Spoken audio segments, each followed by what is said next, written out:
Senator Cruz. Thank you, Mr. Chairman. Facebook and Twitter and Google have massive power. They have a monopoly on public discourse in the online arena. I will say it's dismaying listening to the questions from our Democratic colleagues, because consistently the message from Senate Democrats is for Facebook and Twitter and Google to censor more, to abuse their power more, to silence voices that Senate Democrats disagree with more. That is very dangerous if we want to maintain a free and fair democracy, if we want to maintain free speech. There was a time when Democrats embraced and defended the principles of free speech. There was a time when Democrats embraced and defended the principles of a free press. And yet there's an absolute silence from Democrats speaking up for the press outlets censored by big tech. There's an absolute silence for Democrats speaking out for the citizens silenced by big tech. Instead, there is a demand: use even more power to silence dissent. And that's a totalitarian instinct that I think is very dangerous. At the same time that big tech exercises massive power, it also enjoys massive corporate welfare through the effect of Section 230, a special immunity from liability that nobody else gets. Congress has given big tech, in effect, a subsidy while they become some of the wealthiest corporations on the face of the planet.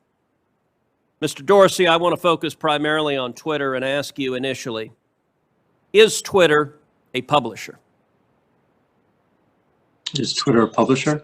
Yes. No, we are not. We distribute information. So what is a publisher? An entity that is publishing under editorial guidelines and decisions. Well, your answer happens to be contrary to the text of federal statute, particular Section 230, which defines an information content provider as any person or entity that is responsible in whole or in part for the creation or development of information provided through the internet or any other interactive computer service. Let me ask you, was Twitter being a publisher when it censored the New York Post? No, we have very clear policies on the conduct we enable on the platform. And if there's a violation, we take an enforcement action, and people choose to commit to those policies and to those terms of service.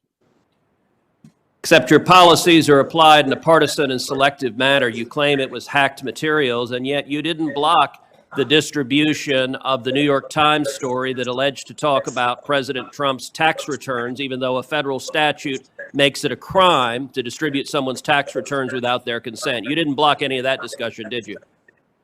Our policy was focused on distribution of the actual hacked materials. Did you block the discussion of the president's tax return material? And in the New York Times case, we interpret it as reporting about the hacked materials. Did you block Edward Snowden when he illegally released material? I don't have the answer to that. The answer is no. You haven't used this in a selective manner. Let me ask you, were you being a publisher when you forced Politico, another journalistic outlet, to take down their tweets on a topic that you had deemed impermissible?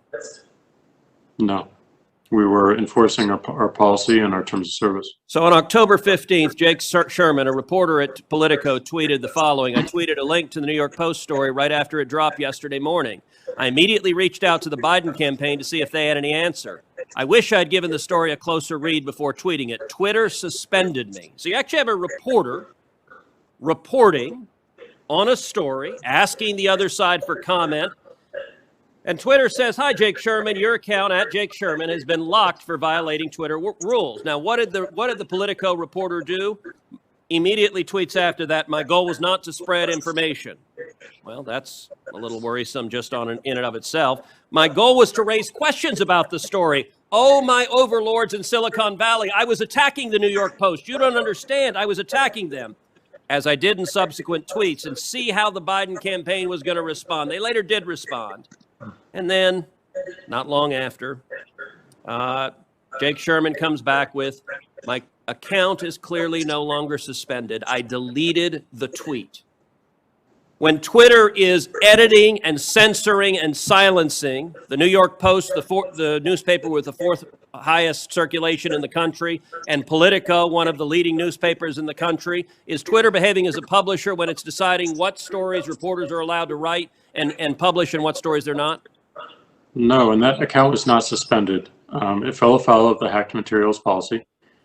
We realized that there was an error in that policy and the enforcement. Hold on, I'm literally looking at the tweet from Twitter that says your account has been locked. You're telling me that this is not an accurate... That's a lock and can be unlocked when you delete the... I understand that you have the star chamber power. Your answer is always, well, once we silence you, we can choose to allow you to speak.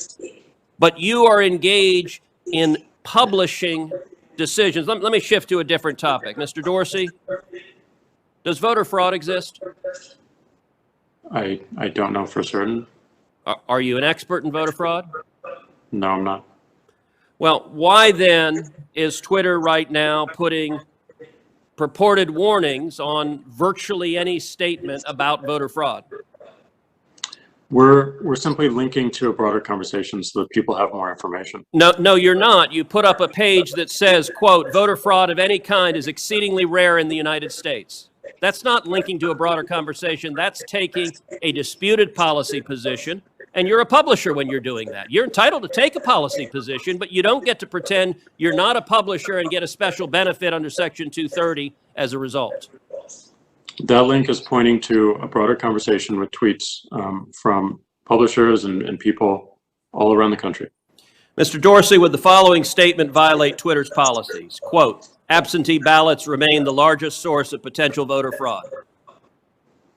I imagine that we would label it so that people can have more context in read through. How about this quote? Quote, third-party organizations, candidates, and political activists voter fraud is particularly possible where, quote, third-party organizations, candidates, and political party activists are involved in, quote, handling absentee ballots. Would you flag that as potentially misleading? I don't know the specifics of how we might enforce that, but I imagine a lot of these would have a label pointing people to a bigger conversation. Well, you're right. You would label them because you've taken the political position right now that voter fraud doesn't exist. I would note both of those quotes come from the Carter-Baker Commission on Federal Election Reform. That is Democratic President Jimmy Carter and former Secretary of State James Baker. And Twitter's position is essentially voter fraud does not exist. Are you aware that just 2 weeks ago in the state of Texas, a woman was charged with 134 counts of election fraud? Are you aware of that? I'm not aware of that. If I tweeted that statement with a link to the indictment, would you put a warning on it that says, well, the Democratic Party position right now is voter fraud doesn't exist? I don't think it's useful to get into hypotheticals, but I don't believe so. You don't believe so? Well, we're going to test that because I'm going to tweet that and we'll see what you put on it. All right. Yesterday, Mr. Dorsey, you and I spent a considerable amount of time on the phone, and you said that you wanted to embrace transparency. So I want to ask you, I have asked Twitter, I've asked Facebook multiple times, how many times have you blocked Republican candidates for office, their tweets or their posts in 2016 and 2018 and 2020? How many times have you blocked Democratic candidates for office? How many times have you blocked Republican office holders? How many times have you blocked Democratic office holders? Twitter has repeatedly refused to answer that question with specific hard data and cataloging the examples. In the interest of transparency, which you said you want to embrace, will you commit in this hearing right now to answer those questions in writing? It's exactly what we want to do. Okay. I'm sorry, Mr. Dorsey, I didn't hear you. That's exactly what we're pushing for as we think about building upon 230. Is that a yes that you will answer those questions in writing? Transparency, not just of outcomes, but also our process as well. Is that a yes that you will answer those questions in writing? We'll certainly look into it and see what we can do. And actually answer them and not give lawyerly doublespeak about why you're not going to give specifics. Answer them. Will you commit to this committee that you will answer those questions? We're going to work to answering broader transparency around outcomes. All right, that's a no. Mr. Zuckerberg, how about you? Will you commit that Facebook will answer those specific questions, cataloging the number of instances in which Democrats in 16, 18, and 20 have been silenced versus the number of instances in which Republicans have been silenced on Facebook? Senator, I'm not sure if we have that data available, but I will follow up with you or your team. Okay, I'm going to take that as a yes, and I'm going to take Twitter. We'll see if it's a yes or transparency is bogus and we don't intend to provide it. Senator Durbin. Thanks for watching, and if you haven't already, please consider subscribing to our channel. And while you're at it, please leave us a comment. Thank you for watching.